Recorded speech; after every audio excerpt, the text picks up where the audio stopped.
شنو غادي يوقع للدولة ديال الجزائر إلا ما بغاش تسمع الكلام ديال الرئيس الأمريكي دونالد ترامب اللي كيتجلى بجوج ديال النقاط من بعد 60 يوم، اللي هي من بعد شهرين الإخوان قبل كأس إفريقيا اللي غادي يكون بالمغرب.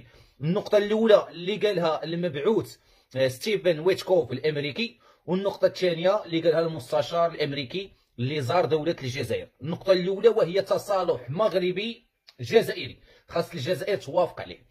والنقطة الثانية الإخوان وهي أن الجزائر عليها التخلي على عصابة البوليزاريو اللي غيكون ضمن هذا التصالح المغربي الجزائري، خاص البوليزاريو تقول لها باي باي. وبالنسبة للشعب الجزائري أنه انقسم لجوج، كاين واحد النصف اللي كيشكر المغرب وتيقول شكرا للمغرب أنك خليتي الجزائر تخلى على هاد عصابة البوليزاريو. علاش؟ بسبب أن الميزانية والثروات الجزائرية قد نهبت، قد سرقت.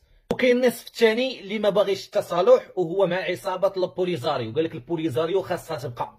وهادو الاغلبيه ديالهم غتلقاهم اما محللين اما مؤثرين في مواقع التواصل الاجتماعي. علاش؟ هما مستافدين ماديا في الخفاء الاخوان. علاش؟ الا مشات هذه القضيه ديال الصحراء المغربيه والمغرب تصالحات مع الجزائر وتم طرد عصابه البوليزاريو الى سوق الخرده، ما غتبقاش هنالك استفاده عندهم. لهذا صراحة هما مستافدين ماديا، وخلي الشعب الجزائري الاخر ما يستافدش، هما المهم يستافدوا هما. وكاينين بعض من الشعب الجزائري كيقول لكم نتوما كتمشيو للاعتراف ديال الميريكان. حنا الاعتراف ديال الميريكان دايرينو ضد في الرئيس الجزائري عبد المجيد تبون. علاش؟ هو منين كتسولوا على الصحراء المغربيه وعصابه البوليزاريو شنو تيقول؟ الملف عند الامم المتحده. وحنايا مشينا عند هذاك مجلس الامن قلنا لهذوك الدول كاملين بريطانيا وفرنسا وميريكان والصين غتعترفوا بالصحراء المغربيه. صافي اتفقوا معنا، قالوا لنا غادي نعترفوا لكم بالصحراء المغربيه. حنا ما كرهناش نمشيو غير عند اسبانيا هي اللي كتمحتل الصحراء المغربيه ونسولوها. غادي تقول لك الصحراء راه ديال المغرب عباد الله، الصحراء راه ديال المغرب ماشي ديال شي عصابات البوليزاريو ولا شي حاجه.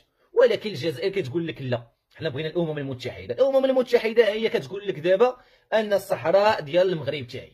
دابا نمشيو للموضوع الاصلي، ماذا سيحصل للدوله ديال الجزائر؟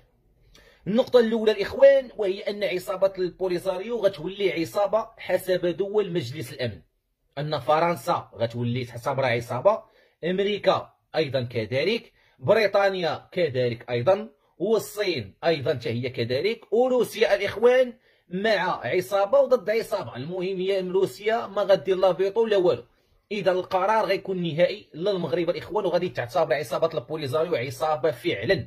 بعد ذلك ان الجزائر غادي تولي انها كتدعم العصابات. اذا العلاقات بين الدول الاوروبيه والجزائر ما غادياش تبقى. بالنسبه لايطاليا تقول لها ما يمكنش ندير معاك علاقه علاش انت كتدعمي العصابات، ان مجلس الامن قالها.